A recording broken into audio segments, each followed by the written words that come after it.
Welcome class 12 to today's video lecture. Class, today we will proceed with the next topic of chapter number 4 planning, that is importance of planning. पिछली class में हमने cover किया था features of planning and today we will be proceeding with importance of planning. Class, दोनों topics में एक similarity है कि दोनों की लैंग्वेज काफी टफ है और जो इसके पॉइंट्स है वो क्वाइट कंफ्यूजिंग है. स्टूडेंट्स को लगता है कि इस पॉइंट में भी वही लिखा है, दूसरे पॉइंट में भी वही लिखा है, डिफरेंस क्या है. तो इसलिए आज की क्लास पूरी तरीके से अटेंड करो, अच्छे से अटेंड करो एंड आपको हर पॉइंट के अंदर एक यूनिक कंटेंट मिलेगा. एंड दूसरी बात, जब आप हर पॉइंट के अंदर ये यूनिक कंटेंट समझ जाओगे तो केस स्टडीज में आइडेंटिफाई करना आपके लिए बहुत इजी हो जाएगा. एंड दूसरी बात क्लास, जो मैं हर क्लास में कहती हूँ कि हमारा फोकस हमेशा दो चीजों पे रहना चाहिए. Number 1, concept clarity. तो हर पॉइंट का कॉन्सेप्ट आपको क्लियर होना चाहिए ताकि हम केस स्टडीज इजीली आइडेंटिफाई कर पाए. दूसरी बात, जब हमें उसी पॉइंट को एक्सप्लेन करना है, आंसर शीट में पेन डाउन करना है, तो वो इंपॉर्टेंट लाइंस हमें जरूर पता होनी चाहिए जिनको लिखने के बाद ही हमें उस क्वेश्चन में फुल मार्क्स मिलेंगे. Concept clarity and the important lines which you must definitely write in your answer sheet. Okay class, now let's proceed with the topic importance of planning.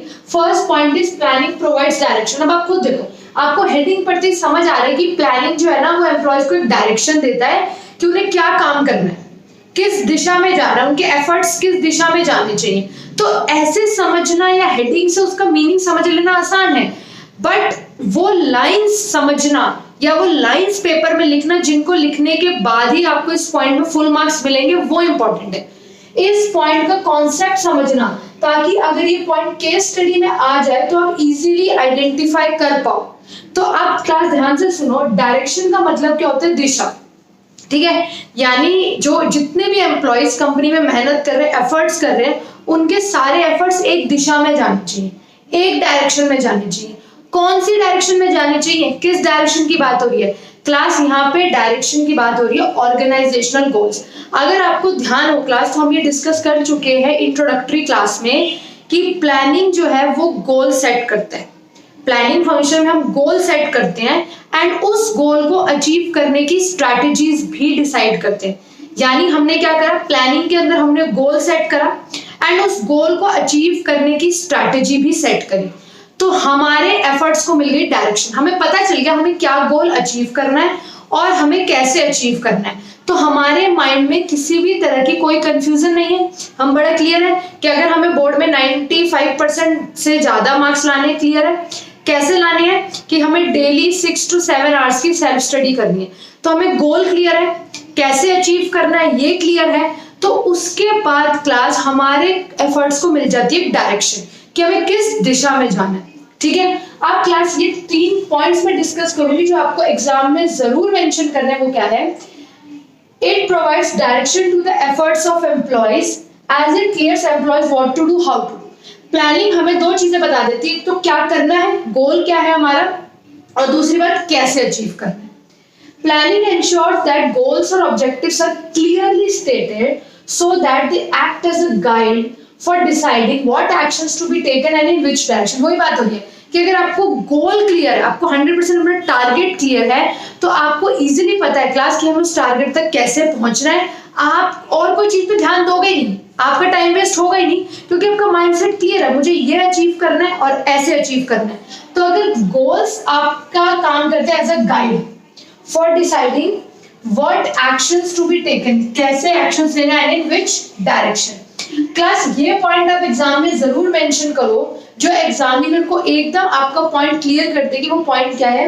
If there was no planning, employees would be working in different directions and the organization would not be able to achieve its objective. आप ये चीज लिखोगे तो examiner को clear हो जाएगा कि आपको ये तो पता है प्लानिंग डायरेक्शन प्रोवाइड करता है. अगर प्लानिंग ना हो तो क्या होगा ये भी आप लिख दोगे, तो it will create a very very very good impression on the teacher कि अगर कोई प्लानिंग ना हो तो employees would be working in different directions. तो एम्प्लॉयज अलग अलग दिशा में, जब किसी को पता ही नहीं है कि क्या टारगेट है, कैसे अचीव करना है, कुछ भी कर रहे हैं एम्प्लॉयज. खुद सोचो, आपको पता ही ना हो टारगेट क्या है या कैसे अचीव करना है, तो आप कुछ भी करोगे. And organizational goals would not, and organization would not be able to achieve its objective. Clear class? तो इस पॉइंट को बहुत अच्छे से आप यहाँ पे समझ लो कि प्लानिंग डायरेक्शन देता है कैसे, ये हमें बताता है गोल क्या है, कैसे अचीव करना है। अगर प्लानिंग नहीं होगी तो सभी एम्प्लॉयज अपनी अपनी मर्जी से कुछ भी काम कर रहे होंगे डिफरेंट डायरेक्शंस में, and goals would not be achieve. Now class let's move to the next point. Point number 2 class, planning reduces the risk of uncertainty. Let us first understand the meaning of the term uncertainty. Uncertainty का मतलब होता है जब हमें future के बारे में sure predictions नहीं होती। हम कहते हैं ना फ्यूचर तो अनसर्टेन है, मतलब किसी को नहीं पता आने वाले फ्यूचर में क्या होगा। तो अनसर्टेनिटी मतलब जब आपको फ्यूचर को लेकर श्योर प्रेडिक्शन आप ना कर सको, आपको नहीं पता क्या होने वाला है। तो क्लास एक्चुअली में किसी को भी नहीं पता होता फ्यूचर में क्या होने वाला है। सिमिलरली कंपनीज को भी नहीं पता होता बिजनेस एनवायरनमेंट में क्या चेंजेस आने वाले हैं या क्या कंडीशंस होने वाली है फ्यूचर में, लेकिन कंपनीज अपनी प्लानिंग तैयार रखती हैं फ्यूचर चेंजेस का आइडिया लगा के। अब ध्यान से इस चीज को समझो क्लास। देखो क्या होता है, आपने फीचर्स में पढ़ा था प्लानिंग इज फ्यूचरिस्टिक, सबने पढ़ा है कि जो प्लानिंग है ना वो फ्यूचरिस्टिक है। फ्यूचरिस्टिक मतलब प्लानिंग जो होती है हमेशा फ्यूचर के लिए होती है। हम फ्यूचर इवेंट्स को एंटिसिपेट करते हैं, अनुमान लगाते हैं, आइडिया लगाते हैं कि फ्यूचर में क्या हो सकता है। अब देखो planning is an activity which enables a manager to look ahead and anticipate changes. Planning आप मैनेजर्स को अलाउ करती है कि वो आइडिया लगाएं, एंटिसिपेट मतलब अनुमान लगाना, वो आइडिया लगाएं कि फ्यूचर में क्या क्या चेंजेस हो सकते हैं। It helps to foresee future events and condition. Foresee का मतलब प्रेडिक्ट करना, कि वो एक अनुमान लगाते हैं कि फ्यूचर में क्या क्या कंडीशंस हो सकती हैं, ये फ्यूचर में क्या क्या इवेंट्स हो सकते हैं, क्या होगा ये किसी को नहीं पता। तभी मैं बार बार बोल सकती हूँ हो सकते हैं, मैं बार बार एक चीज बोल रही हूँ ताकि आप वर्ड फोरसी को समझ सको, आप एंटिसिपेट को समझ सको। ये वर्ड्स आपको यूज करने एग्जाम में, ठीक है। एंटिसिपेट मतलब आइडिया लगाना, अनुमान लगाना कि फ्यूचर में क्या क्या हो सकता है। Planning shows the way to deal with changes and uncertain events. अब क्लास ध्यान से देखो, सपोज आपकी कंपनी है और आप आइडिया लगा रहे हो कि आने वाले 5 से 10 साल में हमारे कॉम्पिटिटर्स बढ़ने वाले हैं। आपकी कंपनी है और आप सोच रहे हो आने वाले 5 से 10 साल में हमारे कॉम्पिटिटर्स बढ़ने वाले हैं। श्योर कोई भी नहीं है कि बढ़ेंगे नहीं बढ़ेंगे, बट अगर आप एक एंटिसिपेट कर रहे हो, आप आइडिया लगा लो कि हमारे कॉम्पिटिटर्स जो है वो बढ़ने वाले हैं, आपने आइडिया लगाया। अब आप प्रॉपर प्लानिंग करोगे उस चेंज से डील करने की। आपने प्लान तैयार कर रखा है कि अगर हमारे कॉम्पिटिटर्स बढ़े तो हम हैवी एडवर्टीजमेंट करेंगे, अगर हमारे कॉम्पिटिटर्स बढ़े तो हम अपने प्रोडक्ट पे एक्स्ट्रा डिस्काउंट देंगे। आपने आइडिया लगा रखा है कि अगर हमारे कॉम्पिटिटर्स बढ़े तो हम जो है कि क्या बोलते हैं डाइवर्सिफाई कर देंगे प्रोडक्ट्स को, बहुत डिफरेंट टाइप की वैरायटीज इंट्रोड्यूस कर देंगे। तो बेसिक बात यह है कि प्लानिंग ने आपको क्या दिखाया है, planning shows the way to deal with changes. आपको आइडिया लगा कि अगर ये चेंजेस होंगे तो हमें इनसे कैसे डील करना है।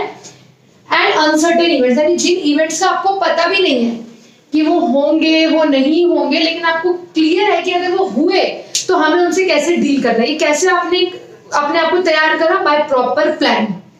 अब क्लास ये एक इंपॉर्टेंट पॉइंट है जो आपको इस पॉइंट के कंक्लूजन में जरूर लिखना है।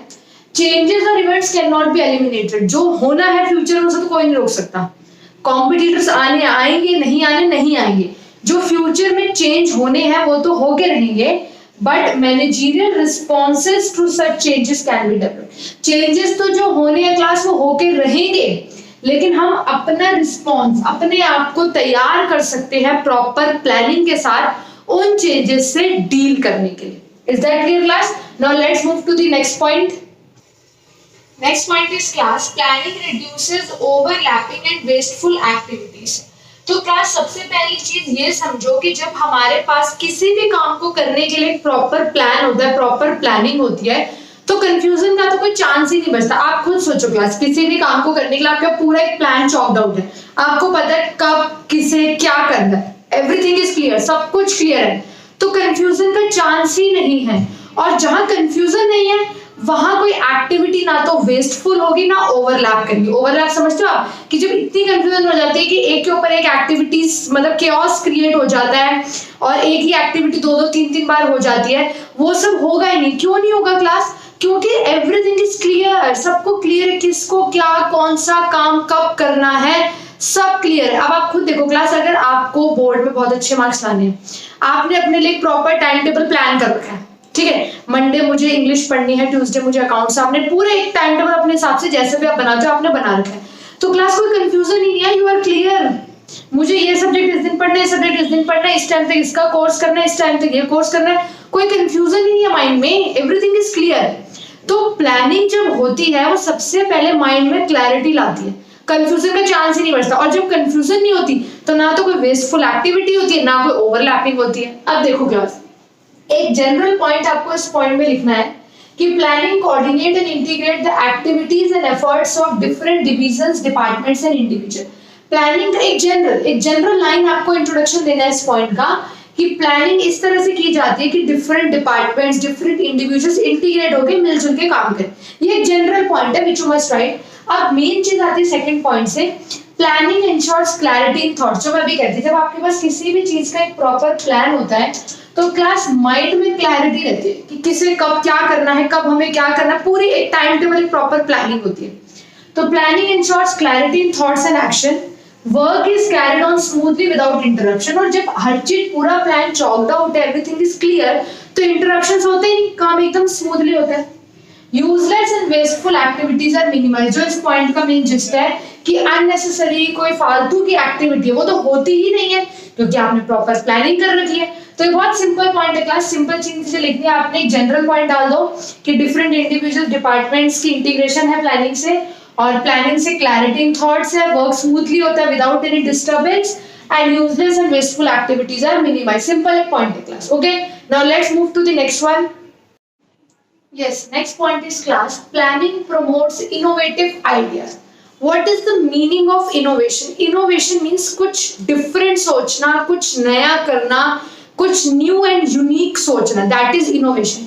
तो planning promotes innovative ideas. Class हमने जो last topic करा था features of planning, उसमें हमने एक चीज पढ़ी थी कि planning is a mental exercise, यानी planning जो है वो एक intellectual process है। Intellectual means which involves thinking, जिसमें सोच यूज होती है, आपकी थिंकिंग, आपकी लॉजिकल थिंकिंग का यूज होता है, रैशनल थिंकिंग का यूज होता है। तो planning is an intellectual process which involves high thinking. This is a point of the feature, ये हम डिस्कस कर चुके हैं कि यस, प्लानिंग एक ऐसा मतलब फंक्शन है जिसके अंदर थिंकिंग का बहुत ज्यादा यूज है।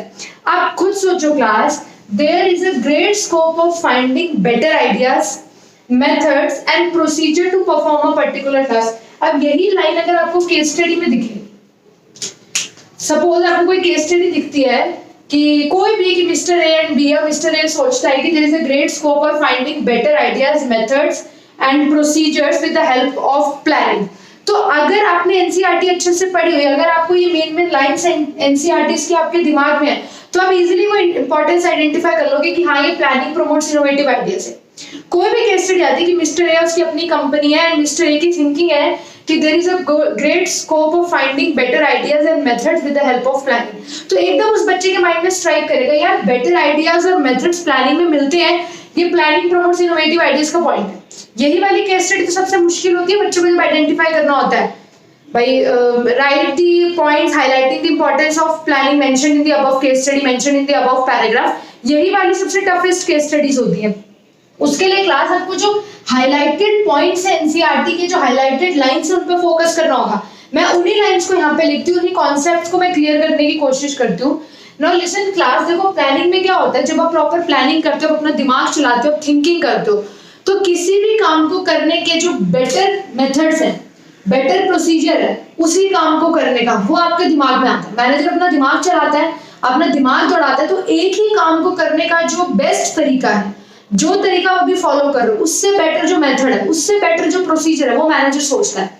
तो वही चीज लिखे class, there is a great scope of finding better ideas, methods and procedures to perform a particular task. कि आप एक काम कर रहे हो, लेकिन प्लानिंग में जब आप दिमाग चलाते हो, जब आप हाई थिंकिंग करते हो, तो उसी काम को करने के better ideas, better method, better procedure आप सोचते हो।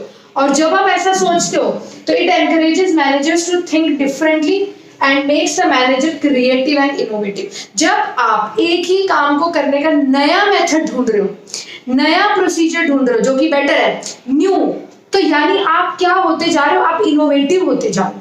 जब आप एक ही मार्कर को बनाने का एक न्यू मेथड या न्यू प्रोसीजर सोच रहे हो, न्यू प्रोसीजर आप दिमाग लगा के ढूंढ रहे हो कि इसी मार्कर को बनाने का न्यू प्रोसीजर या न्यू मेथड क्या हो सकता है जो बेटर भी हो, तो जब आप इतना दिमाग चला रहे हो तो आप कुछ डिफरेंट सोच रहे हो, you are thinking differently and it makes the manager creative and innovative. इससे आपका दिमाग क्रिएटिव हो जाएगा और आप इनोवेशन करोगे। न्यू वर्ड आते ही मतलब आगे इनोवेशन। जब आप एक ही काम को करने का न्यू आइडिया या न्यू मेथड या न्यू प्रोसीजर सोच रहे हो तो you are automatically being innovative. Is that clear class? तो प्लानिंग प्रमोट्स इनोवेटिव आइडियाज में सिंपल चीज है, पहले तो प्लानिंग के फीचर बता दो कि प्लानिंग एक इंटेलेक्चुअल प्रोसेस है जिसमें हम हाई लेवल की थिंकिंग करते हैं। दूसरी बात, प्लानिंग के अंदर better ideas, methods and procedure निकालने का बहुत स्कोप है। एंड लास्ट में जब आप बेटर आइडियाज, बेटर मेथड निकालोगे तो you will automatically become more creative and more innovative. Next point is planning facilitates decision making. Class ये पॉइंट हम बहुत बार कवर कर चुके हैं। हमने इंट्रोडक्शन में डिटेल में कवर करा, हमने फीचर्स में डिटेल में कवर करा। Now we are covering it again, तो मैं इस पॉइंट पे ज्यादा टाइम डिवोट नहीं करूंगी। Let's recapitulate it in a very fast manner. तो क्लास अगर आपको ध्यान हो तो इस पॉइंट में हमने क्या पढ़ा था कि जो प्लानिंग है, प्लानिंग के अंदर हम एक टारगेट सेट करते हैं। सपोज एक कंपनी ने टारगेट सेट किया कि इस साल जो हमारे सेल्स टर्नओवर है, जो हमारी सेल्स है वो 10 लाख यूनिट्स होनी चाहिए। उनका टारगेट है कि इस साल हमारी सेल्स जो है वो 10 लाख यूनिट्स होनी चाहिए। इस टारगेट को अचीव करने के लिए 3 ऑल्टरनेटिव्स है, 3 तरीके हैं जिससे हम ये टारगेट अचीव कर सकते हैं। ऑल्टरनेटिव 1, हैवी एडवर्टीजमेंट करो, प्रोडक्ट को इतना पॉपुलर बना दो कि उसकी डिमांड बढ़ जाए, हमारी सेल्स बढ़ जाए। Number 2, using sales promotion technique, आप डिस्काउंट्स दो, फ्री सैम्पलिंग करो, इससे हम अपनी सेल्स बढ़ा लें और टारगेट अचीव कर लें। नंबर 3, हम रॉ मटेरियल की क्वालिटी से कॉम्प्रोमाइज करेंगे थोड़ा बहुत, जिससे हमारी कॉस्ट ऑफ प्रोडक्शन कम हो जाएगी। कॉस्ट ऑफ प्रोडक्शन कम होने से क्या होगा, एमआरपी कम हो जाएगा। और आपको तो पता है प्राइस एंड डिमांड का क्या रिलेशन होता है, अगर प्राइस कम हो जाएगा तो डिमांड ऑब्वियसली बढ़ जाएगी, ज्यादा लोग उस प्रोडक्ट को अफोर्ड कर सकेंगे। तो इस टारगेट को अचीव करने के लिए हमारे पास 3 ऑल्टरनेटिव्स हैं, heavy advertisement, using sales promotion technique और reducing the cost of production. अब क्लास प्लानिंग के अंदर हमने ये भी पढ़ा था कि मैनेजर का काम क्या होता है कि हर एक ऑल्टरनेटिव को बहुत अच्छे से इवैल्यूएट करना, एनालाइज करना, एग्जामिन करना और उसके बाद एक बेस्ट ऑल्टरनेटिव सेलेक्ट करना। ये हमने बहुत डिटेल में पॉइंट 2 बार कवर कर चुके हैं हम, इसलिए मैं इसको थोड़ा फास्ट कवर कर रही हूँ कि मैनेजर का काम है तीनों ऑल्टरनेटिव्स में से किसी बेस्ट एक को या एक या दो के कॉम्बिनेशन को सेलेक्ट करना। उसके लिए मैनेजर क्या करेगा, तीनों ऑल्टरनेटिव को डीपली इवैल्यूएट करेगा, एनालाइज करेगा, एग्जामिन करेगा, इन्वेस्टिगेट करेगा और उसके बाद इनमें से जो बेस्ट ऑल्टरनेटिव है, सपोज हैवी एडवर्टाइजमेंट मुझे सबसे बेस्ट लगा और हम इसको क्या कर लेंगे, सेलेक्ट कर लेंगे। तो यही वो पॉइंट है class, planning facilitates decision making. Feature में आपने इसको पढ़ा था, planning involves decision making.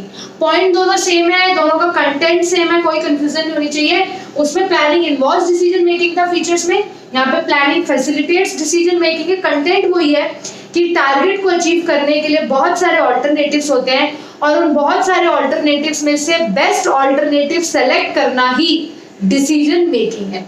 Okay class, now let's move to the last point of importance of planning.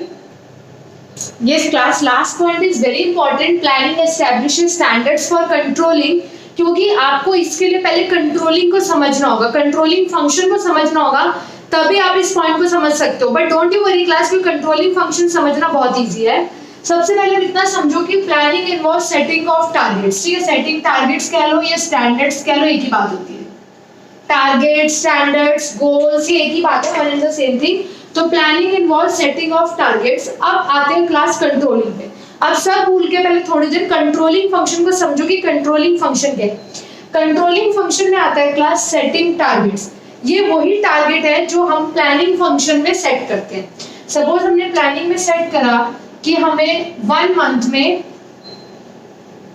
10,000 units produce करनी है, ये हमने टारगेट सेट करा प्लानिंग में। यही टारगेट कंट्रोलिंग में यूज होता है। सेटिंग टारगेट मतलब 10,000 यूनिट्स। ठीक है क्लास, तो ये वही टारगेट है जो आपने प्लानिंग फंक्शन में सेट किया होता है। उसके बाद हम चेक करते हैं एक्चुअल परफॉर्मेंस कि हमने टारगेट तो सेट करा था कि हमें 1 महीने में 10,000 यूनिट्स बनानी है। अब हम ये चेक करते हैं क्लास की हमारी एक्चुअल परफॉर्मेंस कितनी हुई। सपोज हमारी एक्चुअल परफॉर्मेंस हुई 8000 यूनिट्स, यानी आपने टारगेट 10,000 यूनिट्स का रखा था बट एक्चुअली में आप बना पाए 8000 यूनिट्स। कंपैरिजन, अब दोनों को कंपेयर करो तो कंपेयर करके हमें पता चला कि 2000 यूनिट्स जो है वो हमारी नेगेटिव में। नेगेटिव मींस हमने टारगेट से कम प्रोड्यूस करा। It's a negative point for the company. अब टारगेट से ज्यादा प्रोड्यूस करोगे तो पॉजिटिव पॉइंट है, बट आपने टारगेट से कम प्रोड्यूस करा तो ये नेगेटिव पॉइंट है। एनालाइजिंग डेविएशन, अब आप ये देखो कि ये जो डेविएशन आई है, डेविएशन मींस ये जो डिफरेंस आया है इन दोनों के बीच में, सेटिंग टारगेट और मेजरिंग परफॉर्मेंस, एक्चुअल परफॉर्मेंस के बीच में ये जो डिफरेंस आया है, ये क्यों आया, इसकी डेविएशन एनालाइज करो क्यों आया। तो सपोज करो हमें डेविएशन एनालाइज करके ये पता चला कि जो एम्प्लॉइज थे, जो हमारे वर्कर्स थे, वो बहुत ज्यादा गॉसिपिंग में बिजी थे all the time. They were busy all the time in gossiping. अब हम लेंगे करेक्टिव एक्शन। हमने करेक्टिव एक्शन क्या लिया कि हमने फैक्ट्री में सीसीटीवी कैमरास लगा दिए हर जगह, ताकि हम वर्कर्स पे पूरी नजर रख सकें। कंट्रोलिंग समझ आया? कंट्रोलिंग पे टाइम लगाओ यहाँ पे। कंट्रोलिंग का मतलब क्या, सेटिंग टारगेट, आपने टारगेट सेट किया कि हमें कितना बनाना है आउटपुट या जो भी टारगेट है गोल। एक्चुअल परफॉर्मेंस देखी, डेविएशन कंपैरिजन करा कि एक्चुअल परफॉर्मेंस से कितना कम या कितना ज्यादा आप रह गए। तो हमने देखा हम 2000 यूनिट्स पीछे रह गए। एनालाइजिंग डेविएशन, उसका रीजन क्या था कि वर्कर्स गॉसिपिंग में बिजी थे ऑल द टाइम। और करेक्टिव एक्शन हमने क्या लिया कि हमने सब जगह सीसीटीवी कैमरास लगा दिए।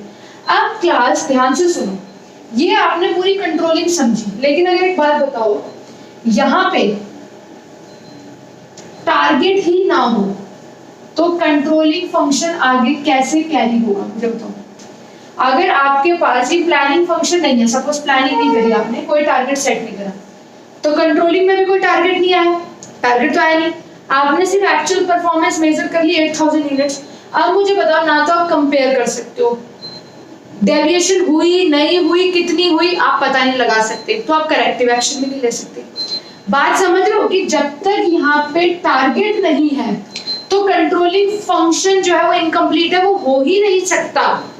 जब तक यहाँ पे हमारा टारगेट नहीं था, टारगेट होगा कि 10,000 यूनिट्स हमारा टारगेट था, तभी तो हम आगे चीजें कर सकते हैं कि हाँ भाई 2000 यूनिट्स जो है वो हमारी कम रह गई, ये डेविएशन क्यों हुई, उसका करेक्टिव एक्शन क्या है, वो सब हम सोचेंगे। लेकिन अगर ये टारगेट ही नहीं है तो आप इस एक्चुअल परफॉर्मेंस को किससे कंपेयर करोगे। ये जो आपकी एक्चुअल परफॉर्मेंस आई है 8000 यूनिट्स, आप इसे किससे कंपेयर करोगे, आप किसी से कंपेयर ही नहीं कर पाओगे इसको, क्योंकि आपके पास टारगेट नहीं है। तो यही इस पॉइंट का मीनिंग है क्लास, जिससे कि planning establishes standard for controlling. Planning he controlling को टारगेट देता है। प्लानिंग जब कंट्रोलिंग को टारगेट देता है, उसके बाद ही पूरा कंट्रोलिंग फंक्शन आगे कैरी फॉरवर्ड करते हैं। तो planning establishes standards for controlling. Planning ही अगर टारगेट नहीं देगा कंट्रोलिंग को तो कंट्रोलिंग हो ही नहीं सकता। प्लानिंग यहाँ पे टारगेट देता है तो आगे हम पूरा कंट्रोलिंग फंक्शन कैरी करते हैं। Is that clear class? तो आई होप सबको ये जो पॉइंट्स है इंपॉर्टेंस ऑफ प्लानिंग के क्लियर हो गए हैं। थोड़ा सा बिट कह सकते हैं आप, एक bit a kind of a complex topic, अगर आप ध्यान से पूरी वीडियो लेक्चर अटेंड करते हो, एक एक पॉइंट पे ध्यान देते हो, then you read it from the notes provided, तो उसके बाद क्लास आपको टॉपिक बहुत इजी लगेगा, बहुत जल्दी याद हो जाएगा, एंड कोई चांस नहीं कि आप केस स्टडी इससे रिलेटेड गलत करो, ये हो ही नहीं सकता। Is that clear class? So अगर किसी को कोई भी डाउट है class, so you can mark it in the comment box.